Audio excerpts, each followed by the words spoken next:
예. 조금 전에 그 사무처 임기제 낙급 뽑았을 때 심사위원들 예. 우리 이충상 위원께 말씀을 해주셨냐라고 하셨는데 구체적으로 이름은 말씀 안 하셨다라고 하셨는데 어떤 내용 말씀해 주셨죠?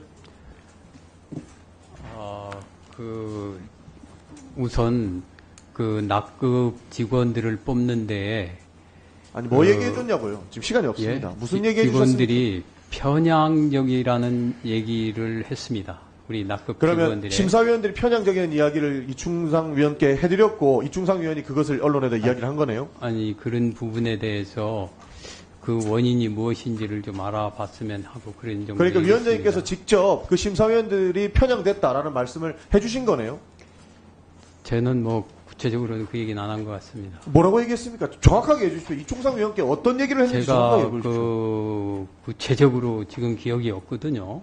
참. 다만 그 사실 이거 뭐 이게 여기 참 송구스럽습니다. 이런 데서 이런 얘기를 하는 게요. 그러니까요. 이충상 쉽게 위원은 얘기해서요. 들어보십시오, 위원장님. 이충상 위원은 알 수가 없는 부분입니다. 왜냐하면 면접위원회 정보는 위원장, 사무총장, 운영지원과장 및 담당장을 알 수 있는 정보입니다. 예. 그리고 의원실에서 자료 요구하더라도 면접위원은 정보를 알려주지 않습니다. 왜? 중립성을 지키고 공무장관 심사와 의견 개진의 목적이라고 합니다. 그런데 위원장께서는 이충상 위원한테 면접위원들이 편향적이다 이런 말씀을 하실 수 있는 거예요? 아니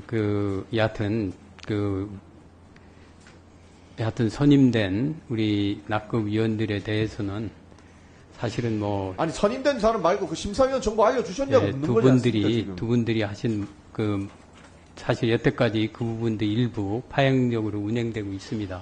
아니 심사위원 정보를 알려주셨는지 그 묻는 겁니다. 부분에 대해서 말씀을 직무상의 비밀을 말씀해 주셨는지를 묻는 겁니다. 제 얘기를 좀 들어주시기 바랍니다. 그래서 끝나고 듣겠습니다. 그 이거 부분에 말이 돌려 대해서 시간 다 까먹은 게 뭔 질문 답변을 기회를 달라고 합니다 지금. 그 부분에 대해서 나중에 끝나고 나서 정확하게 위원장께서 한번 물어봐 주십시오. 어디까지 이야기해 주셨는지 공무상 비밀을 이야기해 줬는지를 밝히고 할 필요가 있습니다. 이 부분은. 다른 질문 드리겠습니다.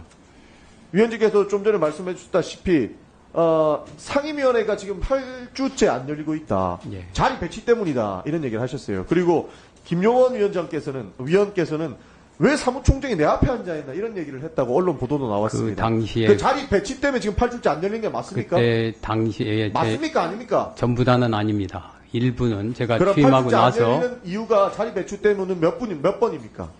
우선 제 얘기를 좀 들어봐 주시기 아이고 바랍니다. 참. 처음에 추석에 있었고 그 다음에 제가 그러니까 자리 태국에 때문에 갔다 자리 공무 배치가 마음에 출장을 안 했고요. 들어가지고 안 당시 되니까 그런 몇 번- 문제가 제기됐던 거를 참 부끄러운 얘기지만 부끄러운 얘기 마음 아시면 됐습니다. 예. 그 부끄러운 당시에- 얘기니까 초등학생도 이렇게 아니, 안 합니다. 내 제- 앞에 제 얘기를 마음에 안 들어봐봐요. 드는 사람 앉아 있다고 회의하지 말자고 하는 게 이게 초등학생도 안 아니, 하는 일을 그게- 지금 국가인권위원회 사고 있다는 비판을 하고 있는 거 아닙니까? 아니, 제 부끄러운 얘기를 줄 아시면 들어봐 주시기 됐습니다. 바랍니다. 말 빙빙 돌지 마시고 다음 질문 하겠습니다. 당시에 어떤 일이 있었냐면은 서로 아이고, 삿대질을 참, 하면서 막 회의가 진행된 경우가 있습니다. 자, 그러다 알겠습니다.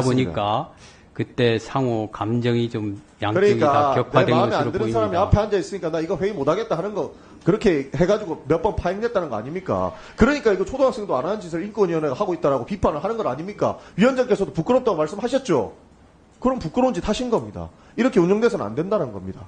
제가 있을 다음 질문 때는 그런 일이 없었습니다. 전에 그런 일이 있었습니다. 그 위원장님이 오시고 난 이후에는 왜 안 열렸습니까? 여하튼 다른 여러 이유입니까? 가지 그런 것이 알겠습니다. 있었기 때문에 그런 알겠습니다. 것을 알겠습니다. 조율하는 과정에서 알겠습니다. 여러 알겠습니다. 의견을 취합을 하고 있습니다. 알겠습니다. 예. 좀 전에 제가 법꾸러지라고 말씀드리고 싶어서 한참을 참았는데, 법꾸러지라는 표현은 모욕적이라고 아까 다른 의원 질의에 말씀하시더라고요.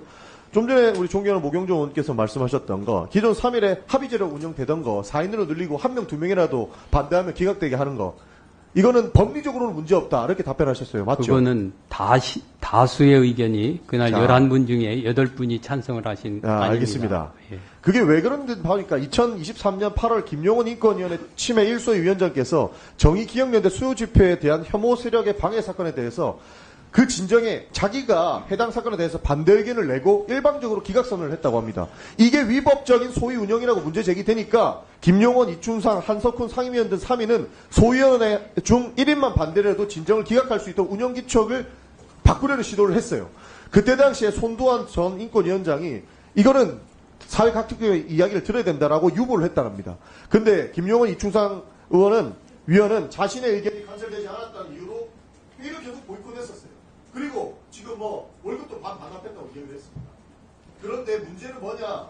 2024년 7월 26일 서울행정법원에서 정의원 진정권은 위법하다고 판결을 했어요. 이러니까 법망을 피하기 위해서 규정을 바꾸려는 시도를 한 것 아니냐. 이런 부분이 있는데도 거꾸라지는 비판 안 받으시겠습니까? 그거는 아닙니다. 제가 40년 가까이 법조 생활하면서 법조인의 양심을 걸고 제가 그렇게 해석을 했습니다. 법을 다 피해가려고. 아니, 그건 아닙니다. 그런 식으로 폄하하지 마시기 바랍니다. 그거는 폄하하는 발언입니다. 전원위에 회부된 것은 아까 말씀드렸듯이 3인의 합의하에 사실상 전원위에 회부된 겁니다. 그거는 법에 위반이 없습니다. 그런데 지금 입법 미비로 인해 가지고 3인이 합의 안 된 경우에는 그럼 어떻게 할 거냐? 그 부분은 입법이 없기 때문에 그런 결론이 이런 법리적으로는 타당하다. 그렇게 말씀을 드리고요. 다만 그렇게 운영이 되면은 인권 소위 말하는 그 여러 가지 그거에 대해서 미흡하게 처리될 수 있기 때문에 제가 그 안을 냈습니다. 이제 4명으로 늘어난 다음에 2대 2일 경우에 있어서는 그런 경우에 있어서는 소위에서 노력해야 된다. 그 전원이 회부를 위해서 노력해야 된다는 별도 의견을 내서 나름대로 합리적이라고 생각을 했고 그래서 그날 11분 중에 9분이 그 부분에 대해서 찬성을 했습니다. 예, 수고하셨습니다. 효율적인 감사를 위해서 잠시 감사를 중지하였다가 오후 2시에 감사를 계속하도록 하겠습니다.